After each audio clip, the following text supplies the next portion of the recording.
সংসদ সদস্যবৃন্দ, মাননীয় স্পিকার, মাননীয় প্রধানমন্ত্রী, আপনারা কিন্তু কার্যকর ভূমিকা নিতে পারেন। এই আমাকে আজকে বলতে হবে কোনো পদক্ষেপ নেওয়া হচ্ছে কিনা, বা যদি নেওয়া সম্ভব না হয় আমি এখানেই থাকবো। 1 দিন লাগুক, 5 দিন লাগুক, 1 মাস লাগুক, আমি এখানেই কিন্তু থাকবো। এটা না শুনে যাব না। আর দ্বিতীয়ভাবে আমাকে এখান থেকে সরাতে পারবেন।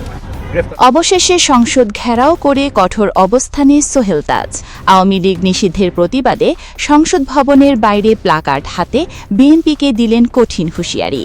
আওয়ামী লীগ নিষেধাজ্ঞা প্রত্যাহারের দাবিতে অনড় অবস্থানে বাংলাদেশের প্রথম প্রধানমন্ত্রী তাজউদ্দিন আহমেদের ছেলে সোহেল তাজ। সম্প্রতি সংসদে আওয়ামী লীগ নিষিদ্ধের অবৈধ বিল পাশ হওয়ার পর বিভিন্ন রাজনীতিবিদ সহ সাধারণ মানুষের ভেতর তৈরি হয়েছে চরম ক্ষোভ।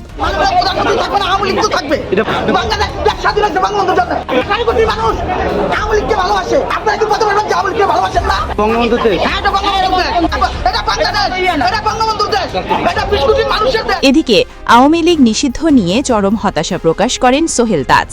সংসদ ঘেরাও করে আইন শৃঙ্খলা বাহিনীর মুখোমুখি দাঁড়িয়ে তিনি বলেন, আমি মাননীয় প্রধানমন্ত্রীকে বলতে চাই, আপনারা সংসদে আওয়ামী লীগকে নিষিদ্ধের মতো অবৈধ কাজ করে দেশকে একটি ভয়াবহ পরিণতির দিকে নিয়ে যাচ্ছেন। আওয়ামী লীগ হল মুক্তিযুদ্ধের দল। এই দলকে নিষিদ্ধ করে দলের আদর্শকে মুছে ফেলতে পারবেন না। আমরা এর তীব্র প্রতিবাদ জানাব। সোহেল তাজ আরও হুঁশিয়ারি দিয়ে বলেন, আওয়ামী লীগের নিষেধাজ্ঞা প্রত্যাহার করা না পর্যন্ত আমরা এই সংসদ ভবনের সামনে থেকে এক পাও নড়ব না। এখানে আমাকে শুধু সরাতে পারবেন একমাত্র গ্রেফতার করে। আমি এই সংসদ ভবনের সামনে থেকে তীব্র আন্দোলন গড়ে তুলব।